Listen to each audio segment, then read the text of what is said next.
Before we dive deeper into this story, I have one small request. Please subscribe, drop a like, comment, and hit that hype button to boost this channel so more people can discover these incredible Reddit stories. The wrench slipped from my greasy fingers and clattered onto the concrete floor of my garage. From underneath the rusted Chevy, I could hear Melissa's voice getting that particular tone, the one she used when she was lying through her perfectly whitened teeth. "Relax, honey, I'm just out with the girls from the agency," she said into her phone, pacing across the driveway in those ridiculous heels she'd started wearing everywhere. "You know how Sandy gets when she's had a few drinks. I'll probably be home late." I wiped my hands on an old rag and slid out from under the car. "Enjoy your night," I called out, keeping my voice casual. But my gut was already churning like a broken transmission. My name's Jack Galloway, and I've been fixing things my whole life. Cars, motorcycles, the occasional lawnmower. If it had an engine, I could make it purr. What I couldn't fix, apparently, was my marriage to Melissa. After 23 years together, I was starting to think some things were beyond repair. Frostbite, Wisconsin wasn't the kind of place where secrets stayed buried for long. Our little lake town had maybe 8,000 people on a good day, and every one of them knew everybody else's business. The local diner served gossip with their coffee, and the barbershop was better than CNN for breaking news. So when my wife started coming home at midnight smelling like expensive cologne that definitely wasn't mine, people noticed. I'd been noticing too. The new clothes, the sudden interest in working late, the way she'd started locking her phone. Melissa worked at Hartwell & Associates, the biggest advertising agency in the county. She'd climbed her way up to senior account manager, and she never let me forget it. "Jack, you just don't understand the pressure I'm under," she'd say whenever I asked about her schedule. Some of us have careers that require more than getting our hands dirty. That stung, but I let it slide. I'd been letting a lot of things slide lately. The November air was bitter cold, with the kind of wind that cut right through your jacket and settled in your bones. Lake Frostbite was already starting to ice over at the edges, and the weatherman was predicting the earliest full freeze in 20 years. Perfect metaphor for my marriage, I thought. I was closing up the garage when my phone buzzed. A text from Melissa. "Don't wait up. Client emergency." Client emergency. Right. I'd heard that one before. That's when I decided to do something I'd never done in 23 years of marriage. I followed her. My pickup truck wasn't exactly built for stealth, but it got the job done. I kept my distance as Melissa's silver BMW wound through downtown Frostbite, past the closed shops and the old movie theater that had been showing the same film for 3 months. She didn't head toward Sandy's house like she claimed. Instead, she turned onto Lakeshore Drive, toward the Pineview Motel. The Pineview was the kind of place that rented rooms by the hour and didn't ask questions. It sat on a small hill overlooking the lake, with peeling paint and a neon sign that flickered between vacancy and va-en-ci. Not exactly where I'd expect to find my wife having drinks with the girls. I parked behind a cluster of pine trees and watched. Melissa's BMW was already in the lot, parked next to a red Tesla that I recognized immediately. Trent Wallace's car. Trent was one of Melissa's coworkers at the agency, a smooth-talking pretty boy who drove his Tesla like it was a rocket ship and wore suits that probably cost more than I made in a month. He was 38, unmarried, and had the kind of confident smirk that made me want to rearrange his face with a tire iron. I sat in my truck for maybe 10 minutes, watching the motel room window. The curtains were drawn, but I could see shadows moving behind them. My hands gripped the steering wheel so tight my knuckles went white. 23 years. 23 years of marriage. And this is what it had come to. I thought about our daughter Erin, away at college in Madison. What would she think if she knew what her mother was doing? What would the whole town think when this got out? And it would get out, because nothing stayed secret in Frostbite for long. The smart thing would have been to drive home, maybe call a lawyer in the morning. The smart thing would have been to handle this like a mature adult. Instead, I got out of my truck and walked over to Trent's Tesla. I'd brought my toolbox because old habits die hard. It didn't take long to let the air out of all 4 tires. Then I used my keys to carve a message into the paint on the driver's side door. Cheater. For my final touch, I opened the trunk and left a dead fish I'd been saving for bait. A nice, ripe perch that had been sitting in my cooler for 3 days. I was walking back to my truck when I noticed the security camera mounted on the motel's office building. The little red light was blinking steadily, recording everything. My phone buzzed before I even made it home. A text from Melissa. "Did you do something to Trent's car? He's furious. The police are asking questions." I typed back, "Don't know what you're talking about. Thought you were with Sandy." 3 dots appeared, then disappeared, then appeared again, finally. "We need to talk." I set the phone aside and opened a beer. Outside, the wind was picking up, and I could hear the lake ice creaking and groaning as it formed. Winter was coming early to Frostbite, and I had a feeling it was going to be a long, cold season. The next morning, I woke up to find Melissa already gone. There was a note on the kitchen counter. "Gone to work early. We'll discuss this tonight." I crumpled up the note and threw it in the trash. Then I made coffee and tried to figure out what the hell I was going to do with the rest of my life. By the time I opened my garage at 8 a.m., half the town already knew about the incident at the Pineview Motel. Mrs. Larkin, our 70-year-old neighbor who made it her business to know everyone else's business, was waiting for me with a cup of coffee and a hungry expression. "Morning, Jack," she said, settling into the folding chair I kept by the garage door. "Heard there was some excitement last night." "Morning, Mrs. Larkin. What kind of excitement?" She leaned forward conspiratorially. "Well, Officer Dunn was asking around about some vandalism at the motel. Seems someone didn't appreciate finding their spouse in a compromising situation." I focused on organizing my tools, keeping my expression neutral. "That's so." Of course, can't say I blame whoever did it. If I caught my Harold sneaking around with some floozy, there'd be more than just tire slashing involved. Harold had been dead for 15 years, but Mrs. Larkin still talked about him like he might walk through the door any minute. My first customer of the day was Ben Morrison, who owned the boxing gym downtown and had been my best friend since high school. He pulled up in his beat-up Ford Explorer, shaking his head. "Jesus, Jack, the whole town's talking about you and Melissa. Let them talk. This isn't like you, man. Vandalizing cars? What's next? You gonna start keying everyone who looks at you wrong?" I slammed my toolbox shut harder than necessary. "What would you do, Ben, if you caught your wife cheating?" "I'd handle it like an adult. Get a lawyer, file for divorce, move on with my life." Easy to say when it's not your marriage falling apart. Ben studied my face for a long moment. "How long have you known?" "Suspected for months. Confirmed last night." "And you're sure it's Trent?" "Saw his car. Saw them together through the window." Ben whistled low. "That's rough, buddy, but you gotta be smart about this. Melissa's got connections at that agency. She could make things difficult for you if you keep pulling stunts like last night." He was right, but I didn't want to hear it. The rational part of my brain knew I should handle this through proper channels. The other part, the part that had been humiliated and betrayed, wanted to make them both pay. Around noon, my phone rang. It was Aaron, calling from college. "Dad? What's going on? Mom called me this morning crying about some misunderstanding." "It's complicated, sweetheart.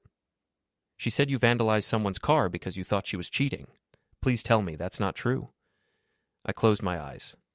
Melissa had gotten to her first, spinning the story to make me look like the crazy one.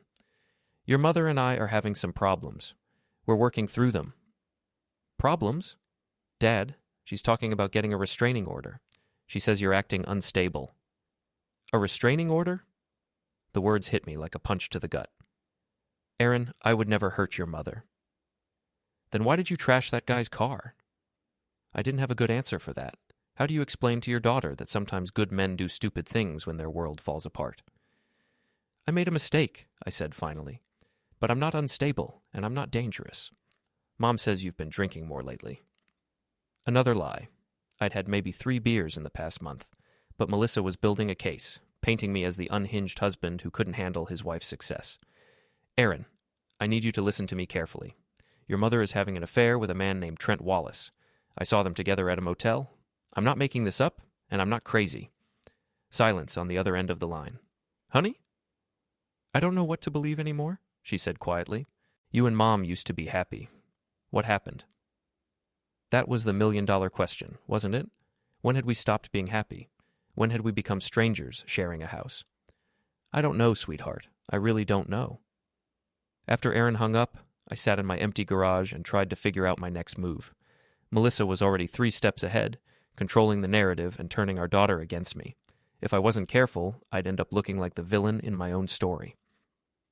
That evening, I drove to Murphy's Tavern, a dive bar on the outskirts of town where the beer was cheap and the lighting was dim enough to hide your shame. I was nursing my second bottle when Sandy Peterson walked in. Sandy was Melissa's best friend and biggest enabler. She was a real estate agent with bleached blonde hair and an opinion about everything. She spotted me immediately and made a beeline for my table. Well, if it isn't Frostbite's most wanted," she said, sliding into the booth across from me. "Sandy." "Melissa's worried about you, Jack. She thinks you might be having some kind of breakdown." "Is that what she told you?" She told me you've been acting paranoid and aggressive, following her around, accusing her of things. I took a long pull from my beer. What kind of things? You know what kind of things. Melissa loves you, Jack. She's been trying to save your marriage while you've been spiraling. Save our marriage? Is that what you call sneaking around with Trent Wallace? Sandy's expression didn't change, but something flickered behind her eyes. I don't know what you think you saw, but I saw them together at the Pineview Motel. I saw his car in the parking lot. I saw them through the window. You were spying on your own wife? I was trying to figure out why she's been lying to me for months. Sandy leaned back in her seat, studying me like I was a particularly interesting bug. Even if that were true, and I'm not saying it is, don't you think you're handling this the wrong way? Vandalizing cars, making scenes? What would you suggest? Couples therapy? I'd suggest you take a long, hard look at why your wife might be seeking comfort elsewhere. The words hung in the air between us like a challenge. Sandy had always looked down on me, always made it clear that she thought Melissa had married beneath her station. You know what, Sandy? You're right. Maybe I should take a long, hard look at things. Maybe I should start asking some hard questions. I left money on the table and walked out, feeling Sandy's eyes on my back the whole way. Outside, the temperature had dropped another 10 degrees. The lake was freezing faster than anyone had predicted, and the local news was already talking about ice fishing season starting early. Everything in Frostbite was changing, including me. I spent the next week doing what I did best, fixing things and thinking. While I worked on engines, my mind worked on the problem of my marriage. Melissa was playing chess while I'd been playing checkers, but that was about to change. The first thing I did was start documenting everything. Every late night, every suspicious phone call, every lie about working late. I bought a small notebook and started keeping track of dates, times, and details. If this was going to end in divorce court, I wanted to be prepared. The second thing I did was start paying attention to our finances. Melissa handled most of our bills, claiming she was better with money. I'd been content to let her manage things as long as the lights stayed on and the mortgage got paid. But now I wanted to know where every dollar was going. What I found made my blood boil. Over the past 6 months, Melissa had been making regular withdrawals from our joint savings account. $500 here, $300 there, always in cash. When I added it up, she'd taken nearly $8,000 without telling me. I also found credit card statements for an account I didn't know existed, expensive dinners at restaurants I'd never been to, hotel charges in neighboring towns, a jewelry store purchase for $1,200, definitely not the pearl earrings she'd given me for our anniversary. But the most damning evidence came from an unexpected source, our daughter. Erin called me on a Thursday afternoon, sounding upset. Dad, I need to ask you something, and I need you to be honest with me. Of course, sweetheart. Is Mom really having an affair? My heart stopped. What makes you ask that? I was home last weekend, remember? I borrowed Mom's laptop to work on a paper, and her email was still logged in. I saw messages from someone named Trent. They were explicit. I closed my eyes. What did they say? I don't want to repeat it. But, Dad, they were talking about meeting at hotels, about being together, about how much they missed each other. Did you confront your mother about this? I tried. She said they were just flirting, that it didn't mean anything. She said you'd been neglecting her, that she needed to feel desired. And you believed her? I wanted to. But then I saw her phone buzzing all night with text messages, and she kept sneaking out to take calls. Dad, I think she's been lying to both of us. After we hung up, I sat in my garage for a long time, staring at nothing. My own daughter had confirmed what I already knew, but it still felt like a kick to the stomach. That weekend, I decided to do some more investigating. I knew Melissa was planning to spend Saturday at the office, catching up on paperwork. I also knew that was bullshit, because I'd driven past the Hartwell and Associates building the previous Saturday, and it had been completely dark. Instead of following her this time, I decided to visit the source. I found Trent at the Frostbite Country Club, playing golf with a couple of other guys from the agency. He was wearing ridiculous plaid pants and a polo shirt that probably cost more than most people's car payments. I waited until he was alone at the clubhouse bar, then walked up and ordered a beer. Jack Galloway, I said, extending my hand. We haven't been properly introduced. Trent looked like he'd seen a ghost. Oh, hi, Trent Wallace. I know who you are. You work with my wife. Yeah, Melissa's great, really talented. She is. We've been married 23 years. Trent's hand was sweaty when he shook mine. He kept glancing toward the exit like he was planning his escape route. That's wonderful. Melissa talks about you all the time. Does she? What does she say? Just, that you're a good guy, hard worker. I smiled, but there was no warmth in it. What about you, Trent? You married? No, I'm single. Must be nice. No commitments, no responsibilities. You can do whatever you want, whenever you want. I guess. Take whatever you want, too. Other people's property, other people's wives. Trent's face went pale. Look, I think there might be some misunderstanding. No misunderstanding. I saw your car at the Pineview Motel. I know what you and my wife have been doing. Jack, I'm not finished talking. I moved closer, and Trent instinctively stepped back. You see, Trent, I'm not a complicated man. I fix things for a living. When something's broken, I figure out what's wrong, and I make it right. You've broken something that belongs to me. I never meant for this to happen. But it did happen, and now I have to decide what to do about it. Trent was sweating now, despite the air conditioning. What do you want? I want you to stay away from my wife. I want you to transfer to another office, another city, I don't care. But I want you gone. I can't just... You can, and you will. Because if you don't, I'm going to make your life very uncomfortable. I know people in this town, Trent. People who wouldn't appreciate hearing about what you've been up to with a married woman. I finished my beer and set the empty bottle on the bar. Enjoy your golf game. As I walked away, I could hear Trent calling after me, but I didn't turn around. I'd made my position clear. Now we'd see what he was made of. That night, Melissa came home late again, claiming she'd been at Sandy's house. But I could smell Trent's cologne on her clothes, and I noticed she was wearing the necklace I'd seen charged to that secret credit card. How was your day? She asked, not really paying attention as she scrolled through her phone. Productive. I met your coworker Trent today. Her head snapped up. What? Nice guy. We had a very interesting conversation. Jack, what did you do? I introduced myself. Is that a problem? Melissa's phone buzzed, and she glanced at it quickly before shoving it in her purse. You can't just show up at my workplace and harass my colleagues. I didn't harass anyone. We just talked. About what? About respect, about boundaries, about what happens when people cross lines they shouldn't cross. Melissa stared at me for a long moment, and I could see the wheels turning in her head. She was trying to figure out how much I knew, how much damage I could do. Jack, I think you should talk to someone, a therapist or a counselor. You've been acting strange lately. Strange how? Paranoid, aggressive, following me around, confronting my friends. Is Trent your friend, Melissa? He's my colleague. Is that all? She met my eyes without flinching. Yes, that's all. It was impressive, really. 23 years of marriage, and she could still lie to my face without missing a beat. Good, I said. Then you won't mind if I ask him to stay away from you. You can't do that. I already did. Melissa's composure finally cracked. You had no right. I had every right. You're my wife. I'm not your property, Jack. No, but our marriage vows mean something. At least they do to me. She stared at me for another moment, then grabbed her purse and headed for the door. Where are you going? Out. I need some air. It's 10 o'clock at night. I'm a grown woman. I can go out whenever I want. The door slammed behind her, and I was alone again. But this time, I wasn't worried about where she was going or who she was meeting. I had bigger plans in motion. Monday morning brought the first real snow of the season and a phone call that changed everything. It was Ben, and he sounded worried. Jack, you need to get down here. There's been some trouble. I found him at his gym, standing next to a police cruiser. Officer Dunn was taking notes while Ben explained what had happened. Someone broke in last night, Ben said when I walked up. Trashed the place pretty good. Dumped paint all over the boxing ring, broke some equipment. Any idea who did it? Officer Dunn looked up from his notepad. Funny thing is, they didn't take anything valuable.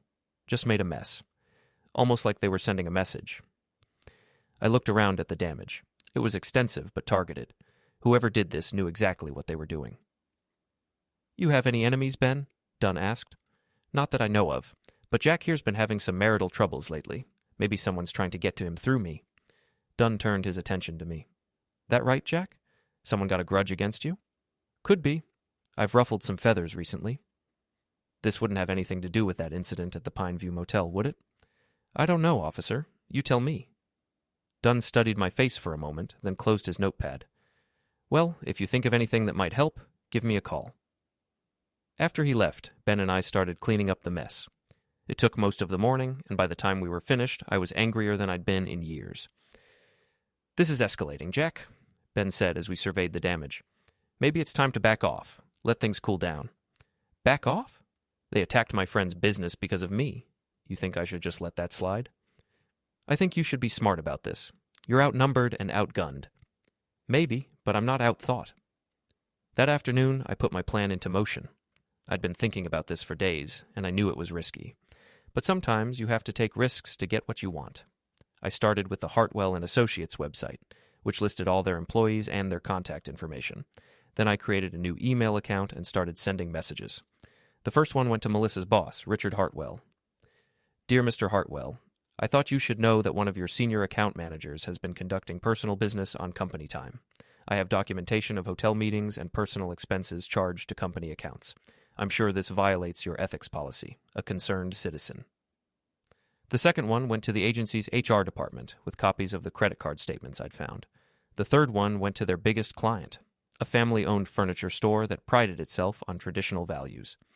I included some of the more explicit text messages between Melissa and Trent. I wasn't done yet. I drove to the local print shop and made copies of everything: photos, receipts, email printouts, bank statements.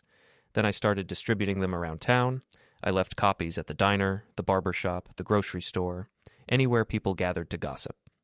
By Wednesday, the whole town was talking about Melissa's affair.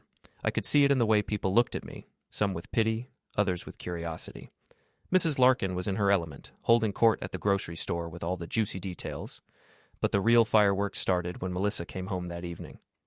"What the hell did you do?" she screamed, storming into the garage where I was working on a transmission. "I don't know what you mean." "Don't play dumb with me. Richard called me into his office today. Someone sent him copies of my personal emails and credit card statements." "That's terrible. Who would do such a thing?" "You know damn well who did it." I set down my wrench and looked at her calmly. "Melissa, if someone sent your boss evidence of wrongdoing, maybe the problem isn't with the messenger.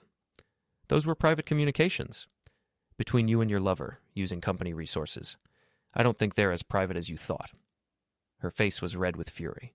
"You're destroying my career. You destroyed our marriage. This isn't over, Jack. I'm calling my lawyer." "Good. Call mine too while you're at it. His name is David Chen, and he's very interested in talking to you about asset division and adultery clauses." That stopped her cold. We didn't have a prenup, but Wisconsin was a community property state with some interesting exceptions for cases involving infidelity. "You bastard." 23 years, Melissa. 23 years I supported you, believed in you, loved you, and you threw it all away for what? A guy with a fancy car and a good haircut? You don't understand what it's like being married to someone with no ambition. No ambition? I built a successful business from nothing. I put you through college. I supported your career even when it meant working 60-hour weeks to pay the bills. You're a mechanic, Jack. You fix cars. I'm building something bigger. You're building it on lies and betrayal." She stared at me for a long moment, and I could see her calculating her next move. Melissa had always been smart, but she'd gotten careless. Now she was trapped, and we both knew it. "This isn't over," she said finally. "No, it's not, but it's closer to over than you think." After she left, I called Erin to give her a heads up about what was coming. She deserved to hear it from me before she heard it from someone else. "Dad, what's going on?"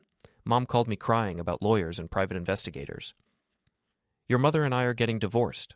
I'm sorry you have to go through this." "Is it really because of the affair?" "That's part of it. But honestly, sweetheart, we've been growing apart for years. This just forced us to face reality." "What about the house? What about my college tuition?" "The house will probably have to be sold. As for college, we'll figure something out. I won't let your education suffer because of this. I can't believe this is happening. I know it's hard, but sometimes marriages end and it's nobody's fault. Well, mostly nobody's fault. Are you going to be okay?"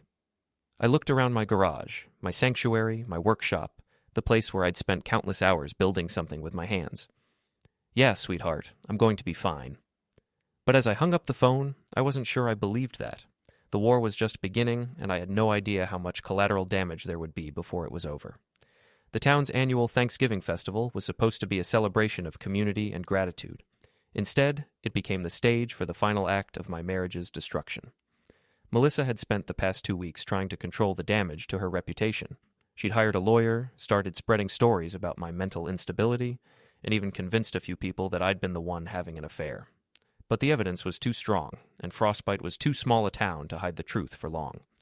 Trent, meanwhile, had been transferred to the agency's Milwaukee office. His Tesla hadn't been seen around town since our conversation at the country club, and I heard through the grapevine that his relationship with his girlfriend Lana had ended badly when she found out about the affair. But I wasn't satisfied yet. Melissa had humiliated me, lied to our daughter, and destroyed 23 years of marriage for a fling with a man who'd abandoned her the moment things got complicated. She deserved more than just divorce papers and damaged reputation. She deserved the truth to come out in the most public way possible. The festival was held in the town square, with food trucks, local bands, and a big stage where the mayor gave his annual address. Half the town showed up, including most of Melissa's coworkers from the agency. It was perfect. I'd spent weeks preparing for this moment. I'd gathered every piece of evidence, every document, every photograph. I'd organized it all into a presentation that told the complete story of my wife's betrayal. And I'd convinced my old friend Tommy Rodriguez, who ran the festival's sound system, to give me 5 minutes on the main stage. "You sure about this, Jack?" Tommy asked as he helped me set up my laptop. "This is pretty nuclear." "She fired the first shot when she started sleeping with Trent. I'm just finishing what she started." The crowd was gathering for the mayor's speech when I took the microphone. Melissa was standing near the food trucks with Sandy and a few other friends, laughing at something on her phone. She looked confident, untouchable. That was about to change. "Good afternoon, everyone," I said into the microphone.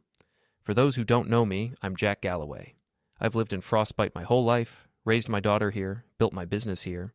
This town has been good to me, and I've always tried to be a good neighbor in return." The crowd was paying attention now. Melissa had looked up from her phone and was staring at me with growing alarm. But today, I need to share something with all of you. Something about truth and lies, and what happens when people think they can get away with betraying the trust of those who love them. I clicked to the first slide, Melissa and me on our wedding day, smiling like fools who believed love could last forever. 23 years ago, I said, I married the woman I thought was the love of my life. We promised to be faithful, to build a life together here in Frostbite. The room went still. But promises don't mean the same thing to everyone. The next slide, bank statements, secret withdrawals. For 6 months, Melissa's been stealing from our family to fund an affair with her coworker, Trent Wallace. Gasps rippled through the crowd. Melissa and her friend Sandy pushed forward, pale and frantic. She used company funds for dinners, hotels, and emails during office hours. Receipts and screenshots filled the screen. Melissa screamed, "Jack, stop this!" I looked down at her. "What I need is for everyone to know who you really are." The final photo showed her and Trent, hands entwined in a restaurant 2 towns over. "Ladies and gentlemen, my wife, Melissa Galloway, and her lover, Trent Wallace, who ran to Milwaukee the second things got complicated." Chaos, shouting, applause. Then I dropped the real bomb. "Before I go, a special thanks to Sandy Peterson, Melissa's best friend, who's been feeding me information for months." Sandy froze. She's been in love with Trent for years. Thought if she helped destroy Melissa's marriage, she'd get him for herself. The crowd turned. Melissa rounded on her. "Sandy, is that true?" The silence said it all. Then came the screaming, 2 women clawing at each other while the whole town watched. I killed the mic and walked away. Ben met me at the edge of the crowd. "Jesus, Jack, you went nuclear." She had it coming. "Maybe. What now?" Now I start over. 3 months later, the divorce was final. Melissa followed Trent to Milwaukee. They didn't last. Sandy vanished down south. I kept the garage, got a small apartment above it. Erin came home for spring break. We sat by the thawing lake. "You could have handled it differently," she said. "Maybe, but now everyone knows the truth." "Was it worth it?" I watched the ice crack and drift. "Ask me in a year." She smiled, squeezed my hand. "I love you, Dad, even when you're an idiot. I love you too." The lake would freeze again, then thaw. Just like me. Sometimes you have to burn it all down before you can rebuild. The end. Don't forget to hit like, subscribe, and turn on the bell so you don't miss the next story. Write in the comments from which city you are watching.